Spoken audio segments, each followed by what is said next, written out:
मध्यप्रदेश विधानसभा के शीतकालीन सत्र की शुरुआत सोमवार को जोरदार हंगामे के साथ हुई। विपक्षी कांग्रेस विधायकों ने किसानों की समस्याओं और अपूर्ण वादों का मुद्दा उठाते हुए सदन की कार्यवाही शुरू करने से पहले ही विरोध प्रदर्शन किया। कांग्रेस विधायकों ने बच्चों के पुतले लेकर सरकार के प्रति नाराजगी जताई और आरोप लगाया कि प्रदेश की भाजपा सरकार किसानों से किए वादे निभाने में विफल रही है। नेता प्रतिपक्ष उमंग सिंघार ने कहा कि किसान निराश हैं, लेकिन सरकार उनकी सुध नहीं ले रही। बदनावर विधायक भंवर सिंह शेखावत ने भी सरकार पर वादाखिलाफी का आरोप लगाते हुए कहा कि भाजपा सिर्फ वादा करने वाली सरकार है, किसानों को वास्तविक लाभ नहीं मिल रहा। देश में भावांतर योजना को लेकर आज सदन में चर्चा हुई है, क्या कहें? मेरा ये कहना है कि भावांतर योजना के नाम से सरकार किसानों की आंखों में धूल झोंक रही है, किसान को भ्रमित कर रही है, किसान को बेवकूफ बना रही है, किसान से झूठ बोल रही है। ये सरकार झूठ बोल करके अपना टाइम पास करना चाहती है कि किसान एक समस्या से लेकर दूसरी समस्या में उलझ जाता है। कि किसानों के मुद्दे की जो बात हो रही है, किसान के ऊपर जो प्रकृति का कहर टूटा है, उसमें सरकार को ये समर्थन मूल्य के नाम पर सरकार अभी पीछे है। और सही बात है, किसानों के मसले में जो त्रासदी हुई है, किसानों की त्रासदी को लेकर के सरकार का पक्ष और विपक्ष का किसानों के प्रति मैं समझता हूँ संवेदनशील होना चाहिए। तो सरकार एक कैसी असंवेदनशील सरकार है, कैसे अमानवीय सरकार है, जो अगर उस परिवार को अगर सदन की तरफ से कांग्रेस पार्टी की ओर से अगर हम शोक संवेदना व्यक्त करना तो क्या सामूहिक रूप से नहीं हो सकती थी संवेदना? एक तो उन परिवार के बच्चों की माँ के गोद उजड़ गई, तो क्या इतने हम अमानवीय है? मैं समझता हूँ कि सरकार की अनदेखी है। चूहों से बच्चे, नवजात बच्चों की मौत हो गई। कट्ठीवाड़ा जैसे जगह में, छोटी जगह पे एक बच्ची की खाने से कुपोषण से मौत हो गई। तो ऐसे कई मामले हैं।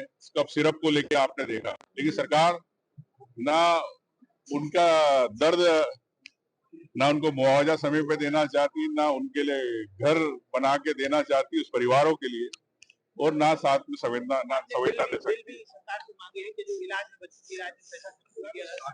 स्वाभाविक है, जो बच्चे सरकार ने जब घोषणा करी थी उसके पहले भी कई बच्चों की मृत्यु हो गई, लेकिन उनके बिल सरकार ने अभी तक पूरे नहीं किए। सर, मध्य प्रदेश में लगातार किसानों को लेकर कांग्रेस आरोप लगा रही, क्या कहेंगे? कांग्रेस की आदत में बन गया है गलत जानकारी देना।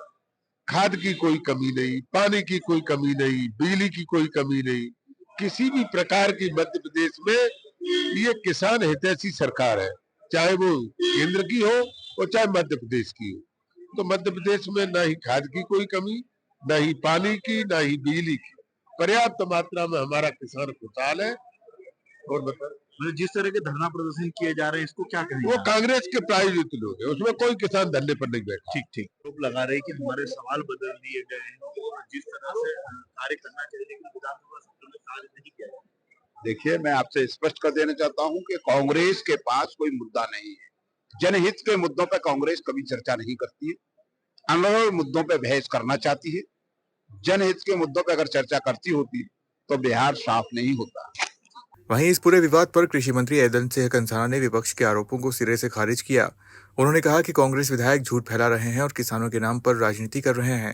कंसाना ने कहा, प्रदेश में कोई किसान आंदोलन नहीं चल रहा है।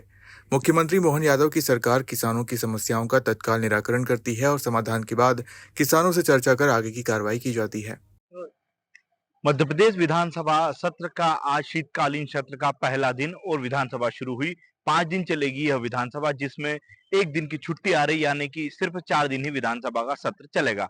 और आज पहले दिन विपक्ष ने बड़ा हंगामा किया और हंगामे में साफ तौर पर बताया कि किसानों की समस्या और कप सिरप को लेकर मुद्दा उठाया गया। उस मुद्दे पर लगातार कांग्रेस आरोप लगा रही है। वहीं भाजपा के मंत्री ऐदल सिंह कंसाना ने बताया कि साफ तौर पर हम काम कर रहे हैं, लेकिन कांग्रेस के पास कोई मुद्दे नहीं है, इसलिए वो लगातार हम पर झूठे झूठे आरोप लगा रही है। जबकि किसानों के लिए हम लगातार काम कर रहे हैं और काम के साथ साथ कोई किसान परेशान नहीं है। कांग्रेस के पास मुद्दे नहीं होने के कारण सिर्फ वह झूठे आरोप भाजपा की सरकार पर लगा रही है।